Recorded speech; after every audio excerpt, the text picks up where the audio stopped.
บายดีทุกคนมื้อนี้พ่อบ้านก้อยสิพาทุกคนมาเบิ่งบรรยากาศน้ำตกตาดเยื่องที่เมืองปากซองเนาะทุกคน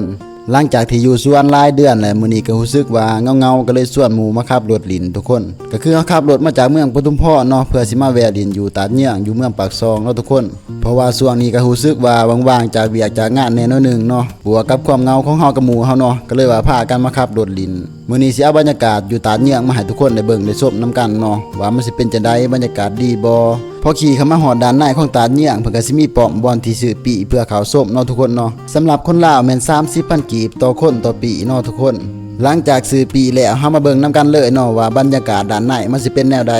ตอนนี้อยู่ที่ตาดเยี่ยงเนาะก็คือพากันขี่รถเลาะหอบถีบเนาะก็เลยว่ามาแวะลินที่ตาดเยี่ยงมา2คนกับหมู่เนาะแต่ว่าหมู่ถ่ายอยู่ลุมพุ่นนักท่องเที่ยวมาลินล่าอยู่เนาะทุกคนเนาะ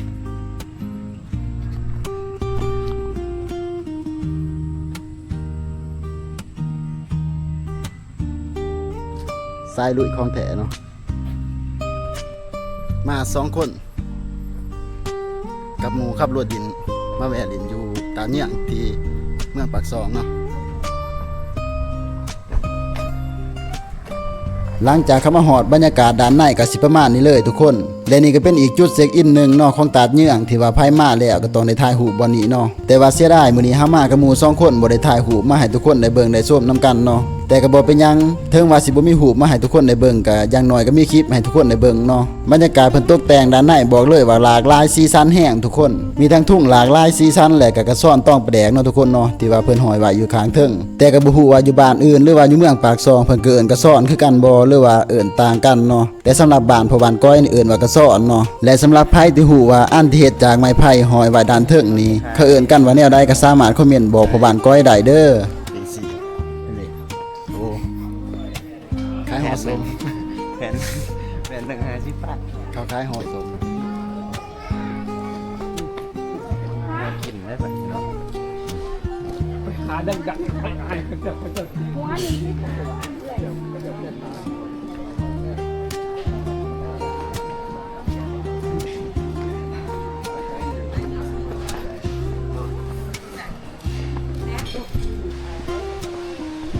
เอามันไหนนี่นะเจ้าไม่รุมน้ำเนาะอย่าครับ ใหญ่ตัวสร้างเถิดครับ วางแต่น้ำเดีย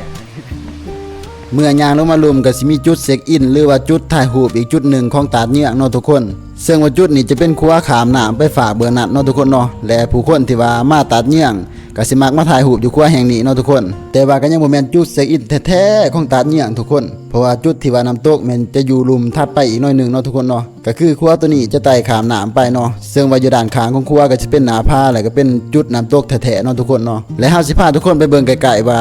บรรยากาศในครัวนี่มันสิเป็นจังได๋เนาะทุกคนเนาะ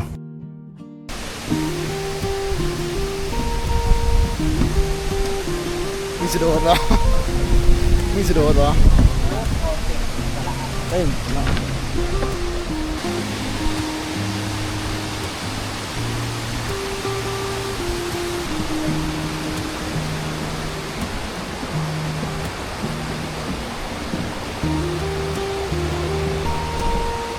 มันไม่ตูบเนาะคือตะกี้ไม่ตูบอะ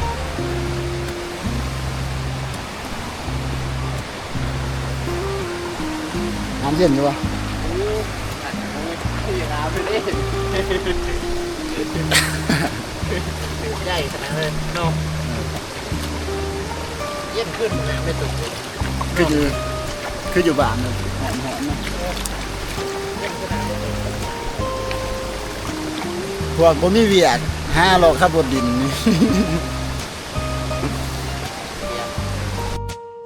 หลังจากนั้นเฮาก็สิย่างลงหลุมต่อเพื่อที่จะไปเบิ่งน้ำตกจุดที่หลายๆคนอยากเห็นและก็จุดที่หลายๆคนอยากเช็คอินเนาะพอลงไปหอดหลุมนี่บอกได้เลยว่าน้ำตกนี่สวยแห้งทุกคนงามแห้งตอนนี้หลายคนกำลังย่างไปเบิ่งคือเฮาเนาะแต่ว่าก่อนสิลงหอดน้ำตกเฮาสิพาทุกคนมาเบิ่งหนทางลงก็คือหนทางจะเป็นคันไดลงเป็นขันเลยทุกคนตอนลงนี่บอกเลยว่าย่างโด่งๆลงเลยเนาะตอนขึ้นนี่บอกว่ามีหอมแน่น้อยนึงซิ่วๆนะเนาะ ดิไม่ก็พอเลยโอ้ยเว้ยกำลังเกี่ยวจะไปย้อขนาดนั้น เจ้าบ่ยอคะแนนของเจ้าบ่ยอคะแนนผู้ใดบ่ได้ขึ้นมาพอย่างลงมามันก็สิมีศาลาให้เฮานั่งพักผ่อนเอาแห้งและก็ทั้งเป็นศาลาไว้สำหรับชมวิวอีกทุกคนและนี่ก็คือภาพบรรยากาศน้ำตกบอกเลยว่าสวยงามแห้งความสวยงามจากธรรมศาสตร์สร้างขึ้นบวกกับการบูรณะรักษาและการรักษาสิ่งแวดล้อมของมนุษย์เฮาและนี่ก็คือเสียงนำจากน้ำตกตาดเยื่อง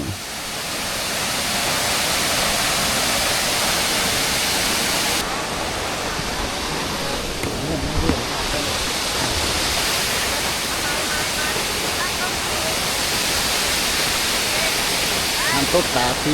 ยื่อง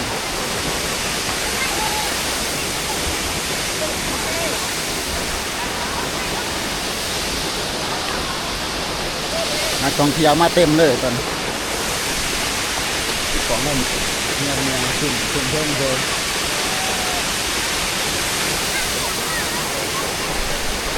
เอาคงผู้สูงนะเล่นในป่านะคุณ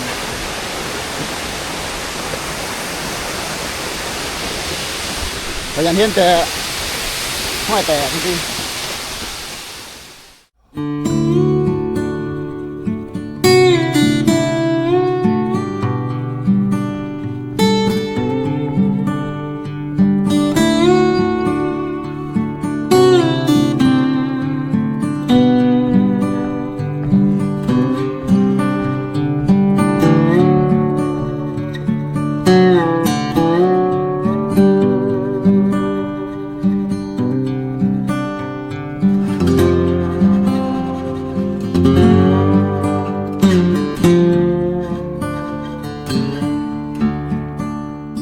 นี่คือภาพบรรยากาศน้ำตกตาดเยื่องเนาะทุกคนเฮาสามารถลงไปเบิ่งน้ำตกอยู่ไกลๆได้ทุกคนแต่ว่ามื้อนี้เฮาบ่ได้ลงไปเนาะก็คือเฮาสิยืนเบิ่งอยู่เทิงเอาคนอื่นเขาลงไปถ่ายคลิปถ่ายรูปอยู่ไกลๆน้ำตกแต่ส่วนว่าเฮานี่เบิ่งอยู่เทิงนี่ก็รู้สึกว่าโอเคแล้วก็เลยว่าบ่ได้ลงไปถ่ายคลิปให้ทุกคนได้เบิ่งอยู่ไกลๆเนาะหลังจากยืนชมบรรยากาศและก็ถ่ายรูปถ่ายห้อยเรียบร้อยแล้วตอนนี้ก็ได้เวลาเดินทางขึ้นไปหารถเนาะทุกคนก็คือย่างลงบันไดศาลาที่ว่าเป็นจุดชมวิวเนาะทุกคนและก็สิย่างขึ้นบันไดเพื่อขึ้นมาหารถเฮาเนาะทุกคนเนาะมื้อนี้ผู้คนมาหลินมาเที่ยวก็รู้สึกว่าหลายสมควรอยู่ทั้งคนลาวคนไทยและก็ฝรั่งเนาะทุกคนตอนย่างลงนี่รู้สึกว่าย่างลงวำๆเนาะแต่ว่าตอนขึ้นนี่รู้สึกว่าหอมแน่นอน ใจ นึง เบิ่งสปะบัดคือนอน Ah, il y a une petite plateforme là. สร้างกันหอดพอดีได้กลางคา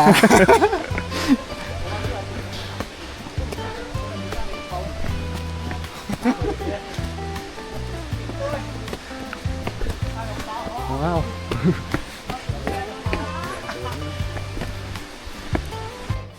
ย่างขึ้นมาแต่ลุมพอดีหอบกินย่างขึ้นบันไดแต่ลุมขึ้นมา3หอดพอดีหอบทุกคนว่าสิสั่งกาแฟมานั่งจิบแบบซิวๆก็บ่ได้ซ้ำไฟดับพนักงานเพิ่นว่าเฮ็ดกาแฟบ่ได้ก็เลยว่าได้จิบแต่น้ำเปล่าเนาะทุกคนเนาะ มันมีบ่มีหยังบ่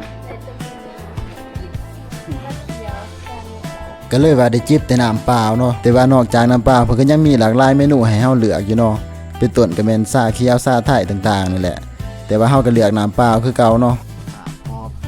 อันนั้นเขามีปมเด้เจ้าของผู้เคยสัมปทานเขาเฮ็ดกระสอนเสียหลายเด้เดี๋ยวไปแม่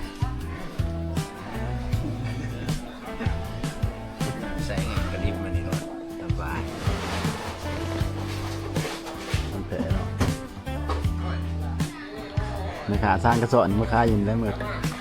ที่เพิ่งเมืองปากซอย หลังจากได้น้ำดื่มแล้วก็มานั่งโซกันแบบซิวๆเลยโซกันไปเรื่อยตามภาษาคนเงาจะเงาจะบ่เงาเนาะทุกคนเนาะขับรถมาจากเมืองปทุมพรเพื่อสิมาลินเมืองปากซองตอนขับรถออกมาเฮา2คนกับหมู่ก็ยังบ่ฮู้ซ้ํว่าสิไปลินไสว่าสิไปแหวไส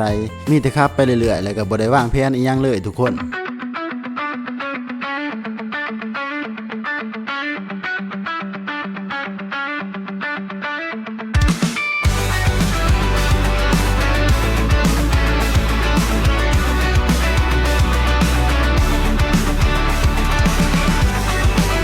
แบบนี้บ่ที่เขาว่าขับรถไปเรื่อยๆแบบบ่มีจุดหมายปลายทางอีหยังเลยเนาะก็คือเฮา2คนกับหมู่ออกมาลินมื้อนี้ก็บ่ได้นัดกันล่วงหน้าเนาะหรือว่าบ่ได้ตกลงกันล่วงหน้าว่าสิไปลินไสว่าสิไปแวไสบ่มีแผนไว้ล่วงหน้าหยังเลยเนาะทุกคนก็คือโทษใส่กันแล้วก็พากันออกมาเลยแบบปูปับเลยทุกคนขับรถออกมาเรื่อยๆเนาะแต่ก็ยังตกลงสถานที่ว่าสิแวลินบ่ได้ยังบ่ทันได้เลยทุกคน ก็เลยตัดสินใจแวะเข้ามาลินที่ตาดเหยืองเนาะทุกคนเนาะและหลังจากออกแต่ตาดเหยืองเฮาสิไปแวะลินตาดฟ้านอีกเนาะซึ่งว่ามันสิเป็นจังไดนั่นฝากทุกคนติดตามในคลิปต่อไปได้เลย